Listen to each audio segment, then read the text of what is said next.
Transport xizmatlari sifatini oshirish, aholiga zamonaviy xizmat turlarini ko'rsatishni joriy etish maqsadida O'zbekiston Respublikasi Transport vazirligi tomonidan keng ko'lamli ishlar amalga oshirilmoqda. Jumladan xorijiy davlatlarga vaqtinchalik ishlash uchun chiqib ketayotgan fuqarolarning o'z vaqtida manzillariga xavfsiz yetkazib qo'yishni tashkil etish maqsadida O'z Avtotransservis mas'uliyati cheklangan jamiyati avtobusda tashuvlarni amalga oshirishga ixtisoslashtirilgan milliy korxonasi tashkil etilgan edi. Mazkur ushbu avtobuslarda haydovchi va yo'lovchilar uchun barcha qulayliklar yaratilgan. Konditsioner, salondagi iqlim nazorati, aktiv va passiv xavfsizlik tizimlari shular jumlasidandir. Avtobus 51 nafar yo'lovchini o'z bag'riga sig'dira oladi. O'rindiqlar yumshoq bo'lib, har bir yo'lovchiga maksimal darajada qulaylik yaratilgan.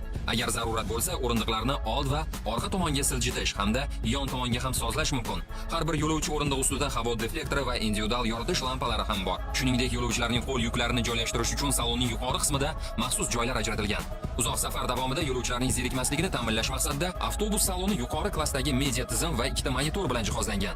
O'zbekiston Respublikasi Transport vazirligi tomonidan talab yuqori bo'lgan yo'lovchilarning katta oqimi harakatlanayotgan xalqaro yo'nalishlarda avtobus qatnovlarini tashkil etish borasida muntazam o'rganish ishlari olib borilmoqda.